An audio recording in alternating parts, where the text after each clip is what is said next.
Llevamos décadas oyendo hablar de una presunta revolución que el hidrógeno va a suponer en el mundo de la energía. Un presunto cambio de paradigma y aquí no pasa nada. ¿Pero qué engaño es este? ¿Pero dónde está mi coche de hidrógeno? ¿Engaño? Vamos a ver.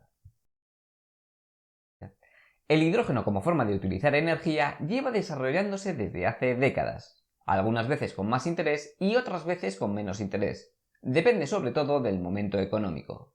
En los años 70, con la crisis del petróleo, parecía que el hidrógeno era el salvador que iba a llegar para arreglarnos la economía, y se empezó a invertir en innumerables líneas de investigación, porque de verdad parecía que el hidrógeno estaba llamado a reemplazar a los combustibles fósiles, aunque fuera solo en parte. No hay que olvidar que el hidrógeno no es una fuente de energía, solo es un vector energético. Pero luego el precio del petróleo volvió a bajar, y muchos de estos proyectos de investigación y desarrollo quedaron sin financiación, aunque algunos siguieron adelante. Por otro lado, hace unos pocos años parecía que los vehículos eléctricos solucionarían el problema de contaminación del interior de las ciudades.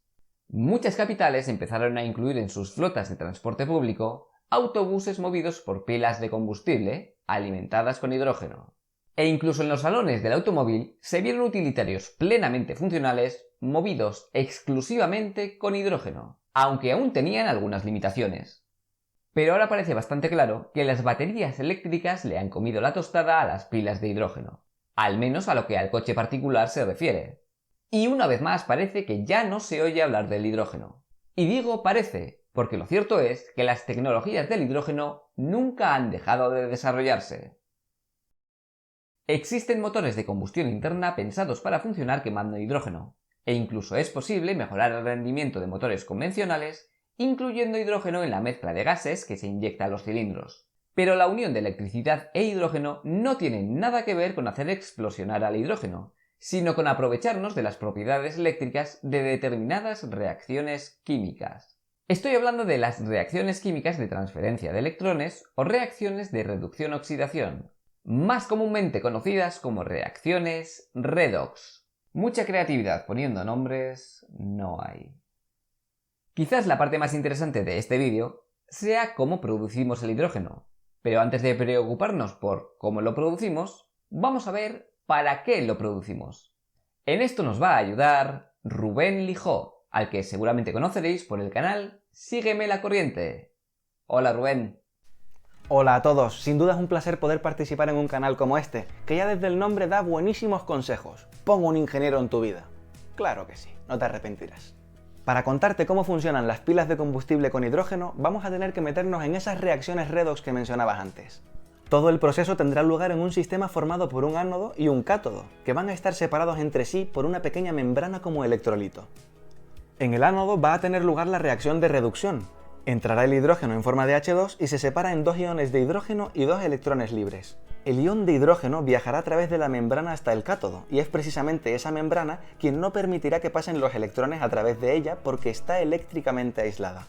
Aquí es donde está la clave. Una vez hemos separado al hidrógeno en esos iones y electrones, esta membrana nos va a permitir filtrarnos y quedarnos solo con los electrones. Y como ya sabes, electrón con electrón tienes corriente eléctrica.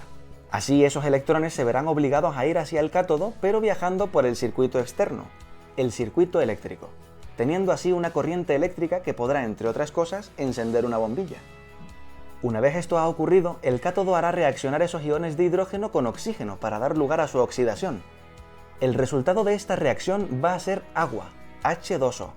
Así que como resumen, la reacción global de todo el conjunto va a ser hidrógeno más oxígeno y tenemos agua, habiendo producido por el camino electricidad y teniendo como residuo simplemente esa agua en forma líquida o de vapor. Parece sencillo, ¿verdad? Espero con esto haber dejado más claro el concepto detrás del funcionamiento de las pilas de combustible. Te paso de nuevo el turno y te sigo la corriente. Muchas gracias, Rubén. Ha quedado claro como el agua que se desprende de las pilas de hidrógeno.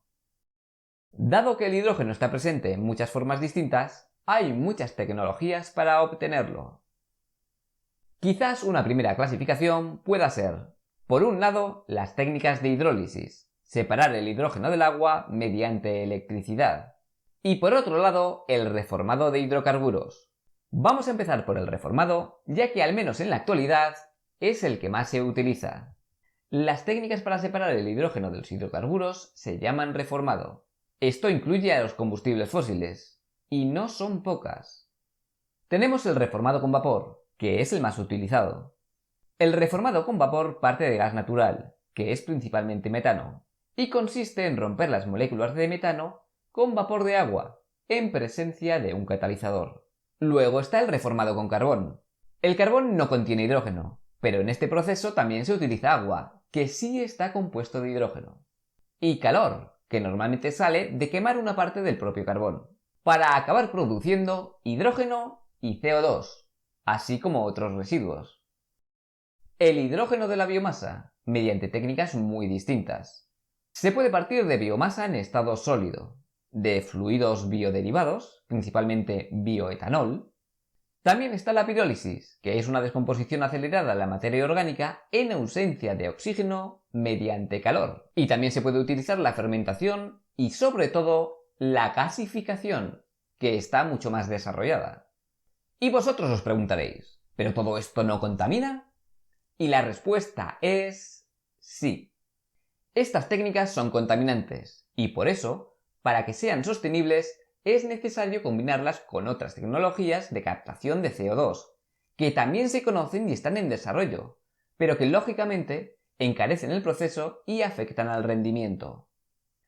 Lo que no requiere captación de CO2 es la electrólisis, ya que su único subproducto es agüita sana.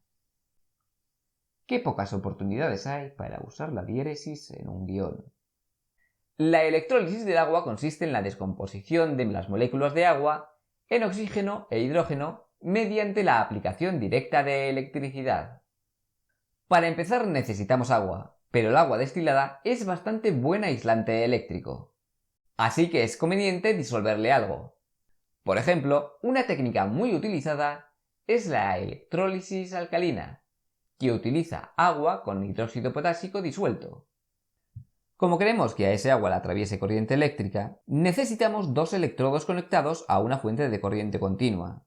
El electrodo conectado al borne positivo de la fuente es el ánodo y el electrodo conectado al borne negativo de la fuente es el cátodo. En ambos electrodos se producen reacciones redox, de tal modo que en el cátodo se desprenden burbujas de hidrógeno gaseoso, mientras que en el ánodo se desprende oxígeno gas. Como la molécula de agua tiene el doble de átomos de hidrógeno que de oxígeno, el volumen de hidrógeno gas es el doble que el de oxígeno gas. Pero esto está algo simplificado. En el esquema para la electrólisis alcalina que veis ahí, se puede apreciar cómo, a nivel industrial, todo se complica bastante. Además, la temperatura de estos procesos de electrólisis es determinante. Según aumenta la temperatura, aumenta también la cantidad de energía requerida, pero disminuye la cantidad de energía eléctrica necesaria, lo cual supone una importante ventaja.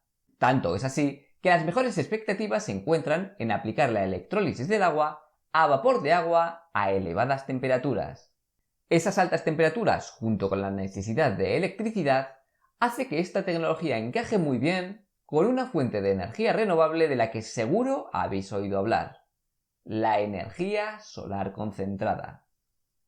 Aunque también hay que decir que las altas temperaturas son un problema importante por muchos sentidos. Sin ir más lejos, conseguir materiales que soporten esas temperaturas sin degradarse es muy complicado. Por eso hay líneas de investigación que buscan subprocesos que permitan resultados parecidos con temperaturas no tan altas.